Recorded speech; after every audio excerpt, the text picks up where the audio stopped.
In 2002, Sega released NBA 2K2, a game that should be remembered for its realism, but instead it went down in history for something a bit shadier: a $1 million lawsuit with Nike.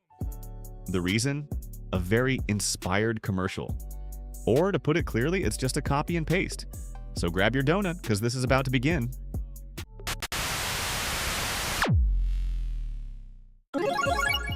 The game. NBA 2K2 wasn't just another basketball game. This was Sega's last dance on Dreamcast and their big leap onto PS2 and Xbox. We're talking next-gen graphics, animations silkier than Iverson breaking ankles, and gameplay so good it had EA Sports fans sweating. The game even let you play as basketball legends. But let's be real, everyone just wanted to be Iverson. His digital version had crossover moves so filthy, they didn't just break ankles. They probably broke actual controllers when players failed to stop him. Iverson was breaking ankles in-game, while Sega was about to break the one thing you never want to break: the copyright law. The cloned commercial. Sega's ad was epic, minimalist, stylish, and suspiciously familiar.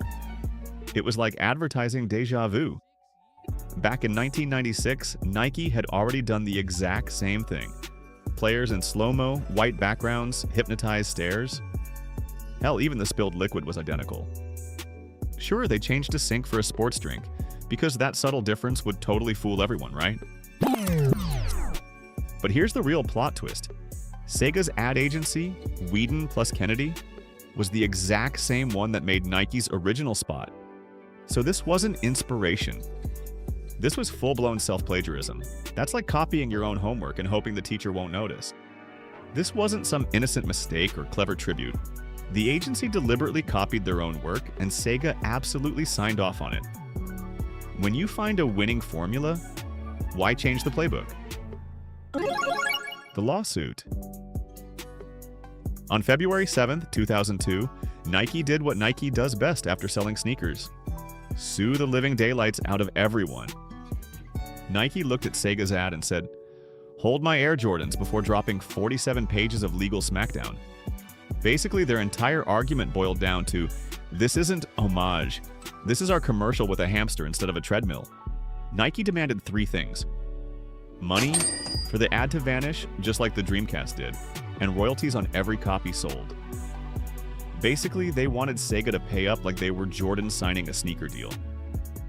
If I'm going to stand there 18 hours in a dress of an iconic Disney princess, I deserve to be paid for every hour that it is streamed online. But here's the kicker. Nike didn't want money.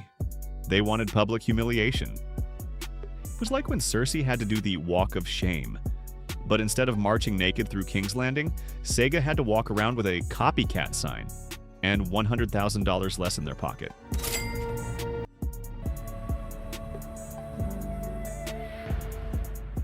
The best part? The scandal didn't kill the game. Critics called it the best basketball game on consoles. Fans bought it in droves. And today, the 2K series reigns supreme, while NBA Live looks like a mobile game.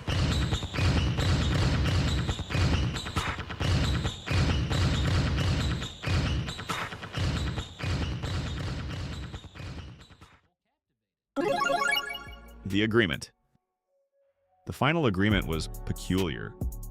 Instead of paying Nike directly, Sega agreed to donate $100,000 to charities selected by Nike. Some versions claim Nike pressured this outcome, while others suggest Sega did it to clean up its image after the scandal. Either way, both companies found a way to come out looking good, at least on the surface. The curious thing is that even though the agreement seemed strange, we don't really know why Nike preferred this option over taking the money directly. Maybe they thought a donation to charities would give them a more positive image without having to openly admit fault. But one thing is clear, not everyone involved actually benefited from the situation. And here's the kicker. Despite all the controversy, NBA 2K2 pushed forward and became a massive hit. Critics praised it, fans loved it, and the 2K franchise cemented itself as a powerhouse in sports gaming.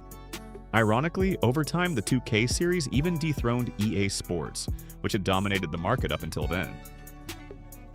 Here's what's truly remarkable.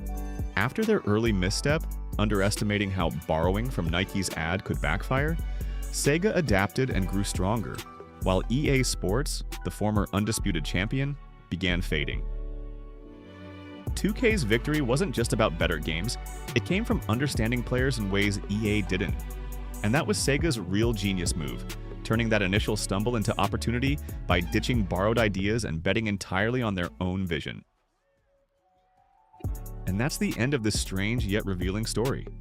SEGA versus Nike was more than just a copyright dispute. It was a reminder that in video games and in life, the easy way, copying, being inspired without giving credit, always comes back to bite you. But it also showed us something beautiful. When forced to innovate, you might end up creating something even better than what you were trying to imitate. And that's how the sweetest rotten chapter of SEGA comes to an end. What started as a copyright mistake became the push they needed to even surpass EA Sports. Moral of the story? In gaming, sometimes the rotten hides the secret ingredient to success. If you want more bizarre stories from the gaming world or have a topic you'd like us to cover on the channel, let me know in the comments. And don't forget to subscribe and leave a like. See you in the next video, because after all, even the darkest stories are better with a donut.